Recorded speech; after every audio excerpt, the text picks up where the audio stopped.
일본은 강제 노역 현장인 구남도를 유네스코 세계문화유산으로 등재할 때 조선인의 강제 노역 사실을 제대로 알리겠다고 약속했지만 지키지 않고 있습니다. 유네스코가 이 약속을 지키라고 주문하는 결정문을 내놨는데 일본에 대한 비판 수위가 낮아져서 논란이 일고 있습니다. 윤세민아 기자입니다. 유네스코 세계유산위원회가 현지 시간 14일 내놓은 결정문입니다. 지난 2015년 군함도를 세계문화유산에 등재하며 했던 약속을 점검한 내용입니다.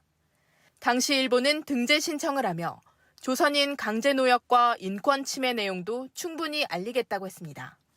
유네스코는 이 약속이 제대로 지켜지는지 2년마다 점검하고 있는데 이번엔 표현 수위가 낮아졌습니다. 사실상 한국을 뜻하는 관련국들과 대화할 것을 독려한다고 적었습니다. 2년 전 일본 정부의 강한 유감을 밝힌 것과 비교하면 온도차가 보입니다. 또 2년 전엔 전시시설의 강제노역 등 어두운 역사는 조명하지 않았다. 희생자 추모 기능도 없다고 지적했는데 이번엔 희생자 추모 공간을 마련한 것 등을 꼽으며 긍정평가했습니다. 하지만 일본은 문화유산 등재의 핵심 조건인 조선인 강제동원 등에 대해선 여전히 제대로 밝히지 않고 있습니다. 이 때문에 유네스코 결정에 일본 측 입김이 작용한 게 아니냐는 목소리도 나옵니다.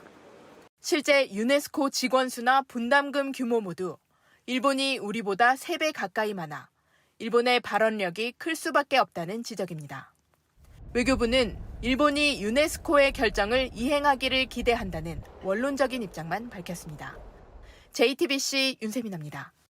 미 국방부가 앞으로 우리 동해바다에서 훈련할 경우 동해가 아니라 일본해로 표기하겠다고 밝혔습니다. 정재훈 기자가 취재했습니다. 지난 2월 미국은 동해상에서 한미일 훈련을 실시하며 훈련 장소를 동해 대신 일본해라고 표기했습니다. 한국은 미치게 그러한 사실을 수정해 줄 것을 요구하였습니다. 결과를 더 지켜보겠습니다. 하지만 훈련이 끝날 때까지 우리 입장은 반영되지 않았습니다. 그런데 미국은 앞으로 동해상에서 훈련할 때 일본의 명칭을 고수할 걸로 JTBC 취재 결과 확인됐습니다. 명칭을 어떻게 쓸지 문의하자 미 국방부는 일본해가 공식 표기가 맞다며 일본해라고 쓰는 건 미 국방부뿐 아니라 미국 정부기관들의 정책이라고 답했습니다. 미 국방부가 일본해란 표현을 쓰겠다고 공식 입장을 밝힌 건 이번이 처음입니다. 미국은 지난해 10월 첫 한미일 훈련에선 일본해로 표기했다가 우리 측이 항의하자 한국과 일본 사이 수역으로 변경했습니다. 반대로 9월엔 일본의 항의로 동해를 한반도 동쪽 수역으로 바꿨습니다. 그때그때 표현이 달라진 건데 앞으로는 일본해로 통일하겠다는 겁니다. 한미일이 합동훈련을 더 자주 할 거란 관측이 나오는 가운데 미국이 이같이 결정하면서 동해 명칭을 둘러싼 논란이 이어질 걸로 보입니다. JTBC 정재윤입니다. 독도 도발 강화입니다. 네. 일본이 독도 영유권 주장에 대한 홍보를 강화할 거라는 현지 보도가 나왔습니다. 자, 우리 돈 27억 원가량의 내년 예산안도 편성했다고 합니다. 그러니까 윤석열 정부 들어서 최근에 한일 관계 자체는 크게 개선되고 있다고 하는데 네. 일본 정부는 올해도 독도는 우리의 땅이다. 무슨 소리냐. 한국이 거짓말하고 있는 거다. 이렇게 주장하는 그 예산을 더 늘렸다 이거군요. 그렇습니다. 앞으로 이제 더 늘릴 것이라고는 전망이 나왔고 실제로 올해도 많게 그렇게 주장을 하고 있습니다. 자, 윤석열 대통령이 강제동원 피해자 배상 문제라든지 또 후쿠시마 오염수 방류 등 대일 외교에 있어서 선제적으로 통큰 양보를 보였다라고 볼 수 있는데 일본은 가시적 호응은커녕 오히려 뒤통수를 치는 그런 모양새입니다. 사실 일본이 이렇게 꾸준히 정말 전략적으로 독도 영유권을 주장해 왔잖아요. 네. 자, 올해 같은 경우도 앞서 일본 정부는 지난 7월에 발간한 2023년판 방위백서에도 독도 영유권 주장을 계속해서 이어가고 있고요. 네. 또 지난 3월에 초등학교 사회교과서에서도 독도를 한국이 불법 점거 중이라는 주장이 되레 강하게 제기가 됐습니다. 네. 또 지난달 7호 태풍 란의 기상 지도에서도 독도를 일본 땅으로 표기하기도 했습니다. 일본이 이렇게 영유권 관련 예산을 늘리는 반면에 우리나라는 오히려 독도 관련 예산을 줄이고 있다는 소식도 있죠. 네. 자, 우리 정부는 이제 독도 수호 예산과 일본의 역사 왜곡 대응 예산을 삭감한 것으로 알려졌습니다. 네. 국회 교육위원회 안민석 의원에 따르면 동북아 역사재단에서 일본의 역사 왜곡 대응 연구 사업을 하는데 이 예산이 올해는 20억 원이었거든요. 그런데 내년엔 5억 원가량으로 15억 원이 삭감이 됐습니다.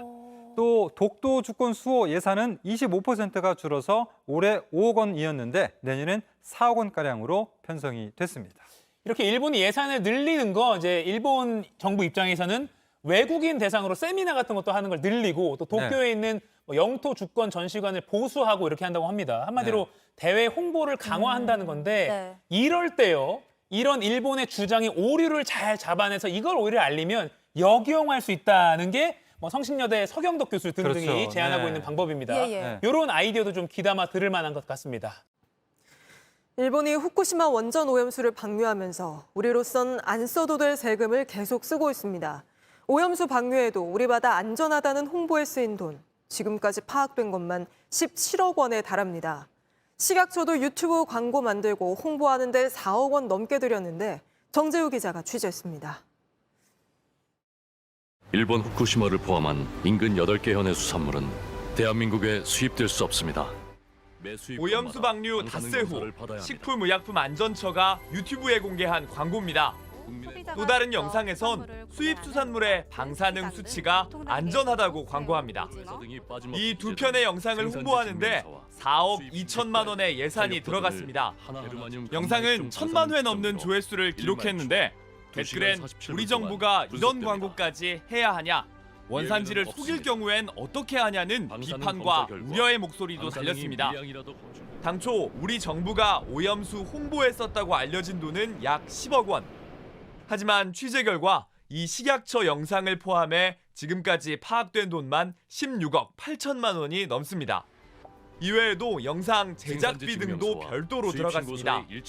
문제는 국민적 공감대 없이 예산이 계속 늘어나고 있다는 점입니다. 국민이 오염수 방류를 걱정하는 상황에서 정부 홍보 예산이 계속해서 늘고 있는 상황입니다. 왜 국민 혈세로 일본 정부를 홍보하고 있는지 납득할 수가 없습니다. 정부는 오염수에 대한 불안을 괴담으로 치부하는 책자를 만들어 KTX 등에 비치했는데 조만간 열차 안에서 우리 바다는 안전합니다란 광고 영상도 틀 계획입니다. JTBC 정재우입니다.